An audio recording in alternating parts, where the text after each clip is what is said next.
Welcome in 11th physics beta. In previous video we discussed about the friction and its types, and at last we discussed about the cause of rolling friction. And students, for your basic information, तो students आपको बता देते हैं कि जो rolling friction है वो kinetic और स्टैटिक फ्रिक्शन से कम होता है, और काइनेटिक फ्रिक्शन स्टैटिक फ्रिक्शन से कम होता है। तो सबसे ज़्यादा वाला फ्रिक्शन कौन हुआ भाई? तो स्टैटिक फ्रिक्शन इज सब more than kinetic and rolling friction.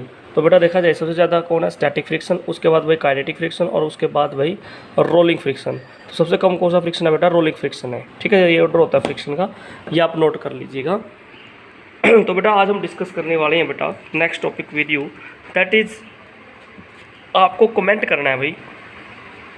अगर आपसे बोल दिया जाए कि explain static friction is a self adjusting force, but आपको एक्सप्लेन करना है। यहाँ पे क्या एक्सप्लेनेशन देनी है आपने? Static friction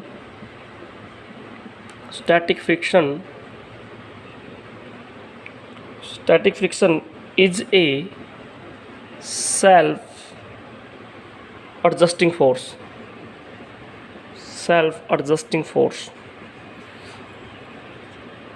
static friction is a self adjusting force. कहने का मतलब कि बेटा स्टैटिक जो फ्रिक्शन आता है, स्टैटिक फ्रिक्शन कब होता है बेटा? When two bodies are at rest on each other then a force of friction comes into play, that is called static friction बेटा। तो जब रेस्ट में तो बेटा उस टाइम स्टैटिक फ्रिक्शन है बेटा। तो आपको ये बताना है कि it is self adjusting force, कि ये अपने आप ही एडजस्ट कर लेता है बेटा। Self adjustment, it means self adjustment मतलब बेटा जो स्टैटिक फ्रिक्शन है उसका ना तो मैग्नीट्यूड फिक्स है और ना ही उसकी कोई डायरेक्शन फिक्स है बेटा। इसका मतलब ये होता है। तो बेटा this means that neither the magnitude nor the direction of the force of the static friction is fixed. Okay, both these things adjust themselves according to the applied force. तो बेटा जो मैग्नीट्यूड होता है और जो डायरेक्शन है किसकी बेटा? स्टैटिक फ्रिक्शन की। स्टैटिक फ्रिक्शन का जो मैग्नीट्यूड है एज वेल एज डायरेक्शन है, both adjust according to the applied force. किसके अकॉर्डिंग एडजस्ट करेंगे बेटा? ये अप्लाइड फोर्स के अकॉर्डिंग अपने आप को एडजस्ट कर लेते हैं बेटा। ठीक है, तो both adjust themself according to the applied force. तो बेटा जितना ज़्यादा आप फोर्स अप्लाई करोगे उतना ज़्यादा क्या आ जाता है बेटा? स्टैटिक फ्रिक्शन आ जाता है। बिल्कुल ये क्लियर है। ठीक है बेटा। तो जैसे मैं कहता हूँ कि लेट्स से कि कोई सरफेस आपका, उसके ऊपर कोई ब्लॉक रखा हुआ है और वो रेस्ट पोजिशन में है, तो ब्लॉक का वेट बेटा डाउनवर्ड एक्ट कर रहा है और रिएक्शन इसका इस तरफ है बेटा। अगर आप फोर्स इस तरफ अप्लाई करते हो, कैपिटल आप इस तरफ अप्लाई करते हो, ठीक है बेटा, तो जो फोर्स ऑफ फ्रिक्शन है वो भाई अपोजिट डायरेक्शन में सेटअप हो जाता है। ठीक है बेटा। सिमिलरली अगर आप रिवर्स कर दो, मान लीजिए फोर्स आप इस तरफ लगाओ, कैपिटल एफ आप इस तरफ अप्लाई करो, तो बेटा फोर्स ऑफ फ्रिक्शन इस तरफ सेटअप हो जाता है। तो इसका मतलब क्या भाई? जो फोर्स ऑफ फ्रिक्शन की डायरेक्शन है that is opposite to the applied force, वो तो उसके अपोजिट रहेगी बेटा डायरेक्शन। तो और जो मैग्नीट्यूड है बेटा तो वो आपको बता ही दिया मैंने। तो force of static friction is always equal to the applied force. तो when we change the applied force of static friction changes according further the direction of the force of static friction is always to the opposite to the direction of the applied force. तो बेटा ये मैंने आपको बता दिया कि जो applied force है उसके अपोजिट आपकी फ्रिक्शन की डायरेक्शन रहेगी, स्टैटिक फ्रिक्शन की डायरेक्शन रहेगी। और बेटा जो इनका मैग्नीट्यूड है, जितने अमाउंट से एफ इंक्रीज करते हो उतने अमाउंट से क्या भाई फोर्स ऑफ फ्रिक्शन आ जाता है, एडजस्ट कर लेता है। तो जो स्टैटिक फ्रिक्शन है it adjust itself so that its magnitude is equal to the magnitude of the applied force. तो बेटा फोर्स ऑफ फ्रिक्शन इस तरह से अपने आप को एडजस्ट कर लेता है कि जो इसका मैग्नीट्यूड है एफ का वो किसके इक्वल हो जाता है बेटा? अप्लाइड फोर्स के इक्वल हो जाता है। और डायरेक्शन कैसे होगी बेटा? Direction is always opposite to the applied force. अगर अप्लाइड फोर्स इस डायरेक्शन में है तो फोर्स ऑफ फ्रिक्शन इस तरफ होगा, अगर अप्लाइड फोर्स इस तरफ है तो फोर्स ऑफ फ्रिक्शन इस डायरेक्शन में सेटअप कर लेगा बेटा। तो ये था आपका कि static friction is a self adjusting force. इसका मैग्नीट्यूड और जो डायरेक्शन है वो फिक्स नहीं है बेटा, वो चेंज करते रहते हैं depending upon the direction and magnitude of applied force बेटा। अब बात करते हैं बेटा लॉज ऑफ लिमिटिंग फ्रिक्शन कि लिमिटिंग फ्रिक्शन के क्या क्या लॉ हैं बेटा? लॉज ऑफ लिमिटिंग फ्रिक्शन, बेटा। तो लिमिटिंग फ्रिक्शन क्या था बेटा? Maximum force of static friction था just before sliding the body. तो बेटा फर्स्ट लॉ क्या कहता है कि जो magnitude of the limiting friction है, यानी कि जो लिमिटिंग फ्रिक्शन का जो मैग्नीट्यूड है दैट इज स्मॉल एफ। जो magnitude of the static friction है that is directly proportional to the normal reaction. But अभी मैंने बताया जैसे मान लीजिए कोई ये सरफेस है, इसके ऊपर अगर कोई बॉडी रेस्ट पे रखी हुई है तो बेटा अगर इस पर अप्लाइड फोर्स इस तरफ लगा दे तो मैक्सिमम स्टैटिक फ्रिक्शन इस तरफ काम करेगा, दैट इज़ एफ एस। तो बेटा अगर यहाँ पे वेट है तो नॉर्मल रिएक्शन इस तरफ लगेगा बेटा, ये आप सुन लीजिए। तो बेटा यहाँ पे देखा जाए कि जो स्टैटिक फ्रिक्शन है, मैक्सिमम स्टैटिक फ्रिक्शन है जो दैट इज़ लिमिटिंग वैल्यू, वो मैंने आपको बताया था, it is directly proportional to the normal reaction between the two surfaces बेटा। ये नॉर्मल रिएक्शन के डायरेक्टली प्रोपोर्शनल है बेटा, ठीक है। तो अगर कोई बॉडी हैवी है तो उसका वेट ज़्यादा होगा भाई, वेट ज़्यादा होगा तो उसका भाई नॉर्मल रिएक्शन भी ज़्यादा होगा, ठीक है बेटा। तो यहाँ पे अगर बात करें तो F S is equal to sign of proportionality को बोलेंगे that is mu, that is R, ठीक है बेटा। यहाँ पे म्यू क्या भाई, म्यू क्या मतलब है यहाँ पे भाई कोफिशिएंट ऑफ स्टैटिक फ्रिक्शन, इसे बोलते हैं बेटा coefficient of static friction, coefficient of static friction. तो म्यू क्या है यहाँ पे बेटा, कोफिशिएंट ऑफ स्टैटिक फ्रिक्शन है बेटा। तो म्यू कैसे डिफाइन करेंगे हम यहाँ पे, F S divide by R. तो it is the ratio of coefficient of static friction का क्या भाई, it is the ratio of force of static friction to the normal reaction बेटा, that is coefficient of static friction बेटा। और जो ये coefficient है बेटा static friction, it depends upon the nature of the surfaces, nature of the surfaces and nature of the material पर depend करता है बेटा, ठीक है। तो जो म्यू की वैल्यू है वो किस पे डिपेंड करती है बेटा, जो मटेरियल है उस पर डिपेंड करता है और उसके सरफेस का नेचर क्या है भाई, नेचर ऑफ द सरफेस मतलब बेटा कि वो प्लेन है या रफ है या वो पॉलिश्ड है भाई, उस पर डिपेंड करता है ये, ठीक है। तो बात ये याद रखनी है। तो this is the first law कि जो कोफिशिएंट ऑफ स्टैटिक फ्रिक्शन है that is limiting friction, that is directly proportional to R. और बेटा आर किसके इक्वल है, अभी बताया था मैंने, R is equal to M G बेटा, R is equal to M G, ठीक है। तो more is the weight of the body, more is the normal reaction and more is the static friction बेटा। तो this is the first law. Second law क्या कहता है, the direction of the, second क्या बेटा, direction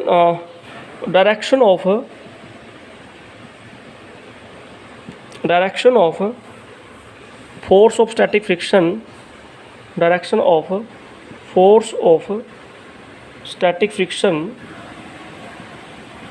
direction of force of static friction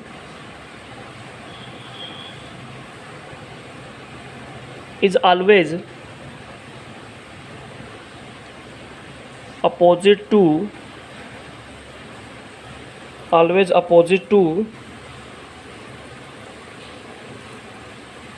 applied force, that is capital F। कहने का मतलब बेटा कि जो डायरेक्शन है स्टैटिक फ्रिक्शन की, देखो यहाँ पे स्टैटिक फ्रिक्शन इस तरफ है और इस तरफ क्या बेटा अप्लाइड फोर्स है, तो देखा जाए दोनों की डायरेक्शन क्या आएगी भाई, अपोजिट आएगी। अगर फोर्स उस तरफ स्टैटिक फ्रिक्शन इस तरफ आ जाएगी तो इनकी ऑलवेज डायरेक्शन क्या रहेगी बेटा, अपोजिट रहेगी एक दूसरे के, ठीक है। This is the second law. Third law क्या कहता है बेटा, कहता है कि जो लिमिटिंग फ्रिक्शन है, the force of limiting friction it is independent of the apparent area of contact. कहने का मतलब क्या बेटा कि जो स्टैटिक फ्रिक्शन है, लिमिटिंग फ्रिक्शन है जो, F S is independent on area of contact, area of contact between two surfaces. दो बॉडीज आपस में बेटा कॉन्टैक्ट में है तो उनके एरिया पे एफ एस डिपेंड नहीं करता। एफ एस इज जो फोर्स ऑफ फ्रिक्शन है, स्टैटिक फ्रिक्शन है या लिमिटिंग फ्रिक्शन है, that force is independent on area of contact between two surfaces. Area पे डिपेंड नहीं करता बेटा, ठीक है। तो डिपेंड किस पे करता है बेटा भाई, तो it depends upon the, next rule क्या कहता है, नेक्स्ट लॉ क्या कहता है, 4 point, the force of limiting friction, the force of limiting friction, the force of limiting friction between two bodies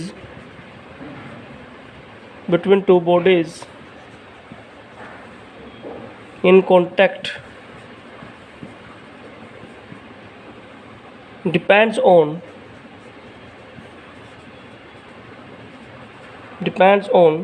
nature of the material, nature of material depends upon the nature of the material in contact. बेटा जो material है ना उनके area पे depend ना करके बेटा ये किस पर डिपेंड करता है, नेचर ऑफ मटेरियल पे डिपेंड करता है। नेचर ऑफ मटेरियल का मतलब क्या बेटा कि वो जो दो सरफेसेस है वो रफ है या स्मूथ है या बेटा पॉलिश्ड है, उन ऐसे नेचर पे डिपेंड करता है बेटा। ठीक है, एरिया ऑफ कॉन्टैक्ट पे डिपेंड ना करके but nature of the area, nature of the material पे डिपेंड करता है। ठीक है, तो ये थे आपका बेटा laws of limiting friction. There are four laws of limiting friction बेटा। ठीक है, तो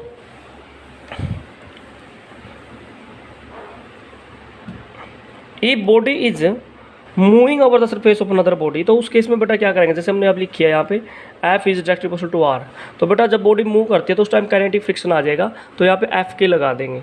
ठीक है बेटा, तो यहाँ पे अगर साइन ऑफ प्रोपोर्शनलिटी को खोल लें बेटा तो that is mu into R, तो यहाँ पे भी के लगा देंगे, दैट इज काइनेटिक फ्रिक्शन या कोफिशिएंट ऑफ काइनेटिक फ्रिक्शन। तो mu K is equal to that is equal to F K upon R, यहाँ पे बेटा काइनेटिक फ्रिक्शन बेटा नॉर्मल रिएक्शन आ जाएगी डिवाइड बाई नॉर्मल रिएक्शन। ठीक है, और बेटा कीप इन माइंड ये बात मैंने आपको बताई थी कि जो स्टैटिक फ्रिक्शन है that is always greater than kinetic friction बेटा। ठीक है,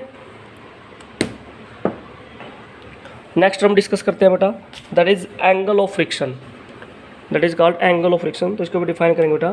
तो देखिए ये आपका कोई सरफेस था, हॉरिजॉन्टल सरफेस, इसके ऊपर बेटा कोई ब्लॉक आपने प्लेस किया है, और यहाँ से अगर मैंने आपको बात की थी बेटा कि इसका जो बॉडी का वेट है that is acting downward mg, और रिएक्शन क्या भाई, नॉर्मल रिएक्शन ऊपर की तरफ रहेगा, बॉडी का वेट नीचे काम कर रहा है, रिएक्शन ऊपर की तरफ रहेगा बेटा। और इस तरह बेटा अप्लाइड फोर्स है that is capital F, applied force लगा दिया। फोर्स ऑफ फ्रिक्शन बेटा यहाँ पे लगेगा इस डायरेक्शन में, that is force of friction. तो बेटा देखा जाए बेसिकली ये नॉर्मल रिएक्शन है, ये आपका फोर्स है बेटा। तो अगर देखा जाए तो रिजल्टेंट क्या है इसका, पैरेललोग्राम लॉ से यहाँ पे इसका रिजल्टेंट निकाल देंगे। ओ पॉइंट है, मान लीजिए ए है, ये आपका बी है, तो इस लाइन के पैरेलल, ओ बी लाइन के पैरेलल एक लाइन खींच लीजिए, ड्रॉ कर लीजिए, और बेटा ओ ए लाइन के पैरेलल एक लाइन ड्रॉ कर लीजिए, दिस इज द पैरेललोग्राम। तो बेटा देखा जाए सिंपली तो जो रिजल्टेंट है that is given by the diagonal, तो डायगोनल के लॉन्ग क्या आ जाएगा बेटा, रिजल्टेंट आ जाएगा।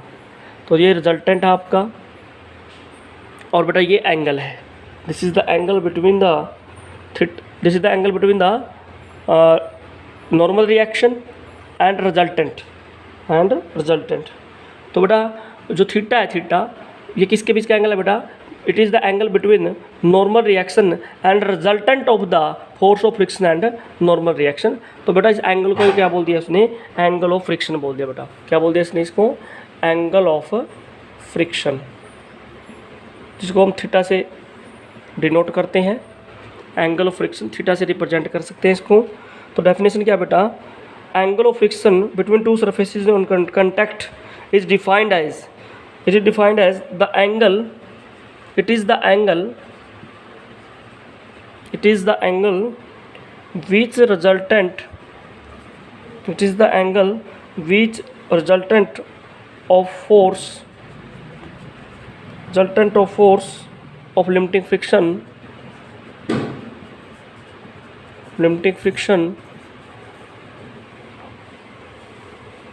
that is small f, and normal reaction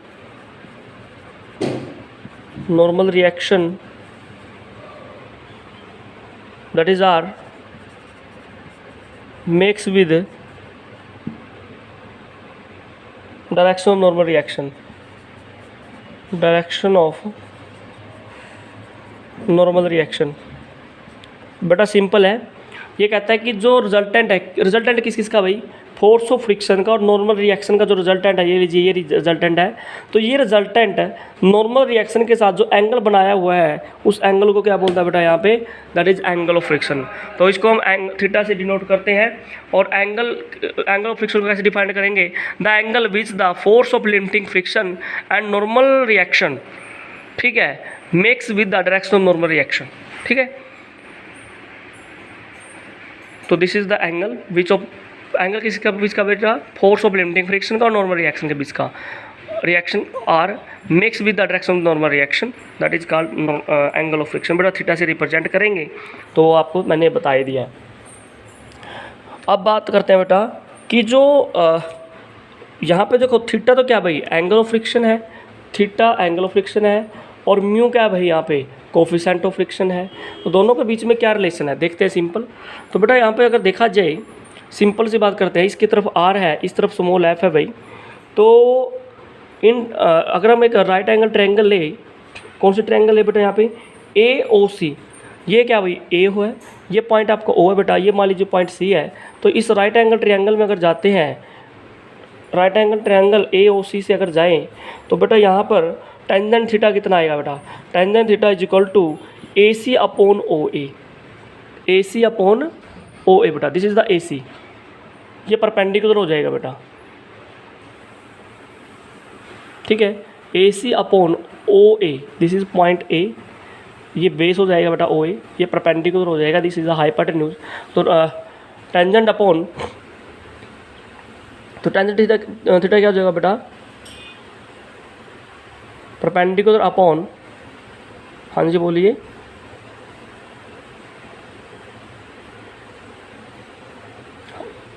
this is your perpendicular बेटा, ए सी क्या आपका परपेंडिकुलर हो जाएगा, और हाइपोटेन्यूज आपका ओ ए हो जाएगा बेटा।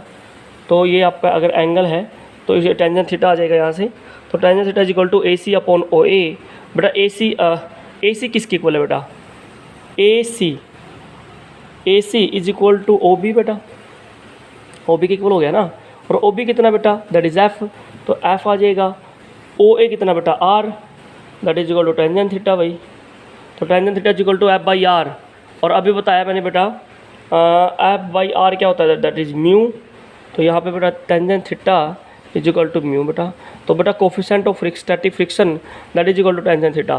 तो ये बेटा रिलेशन आ गया एंगल ऑफ रिस्पॉन्स में, सॉरी एंगल ऑफ फ्रिक्शन में और कोफिशिएंट ऑफ स्टैटिक फ्रिक्शन में, दोनों में रिलेशन क्या बेटा, mu is equal to tangent theta आ जाएगा बेटा, ठीक है। तो ये बात आपने याद रखनी है भाई।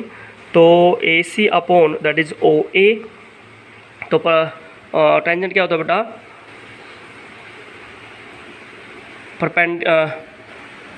परपेंडिकुलर अपॉन बेस होता है बेटा। तो ये आपका परपेंडिकुलर हो जाएगा, ये आपका बेस हो जाएगा, ठीक है।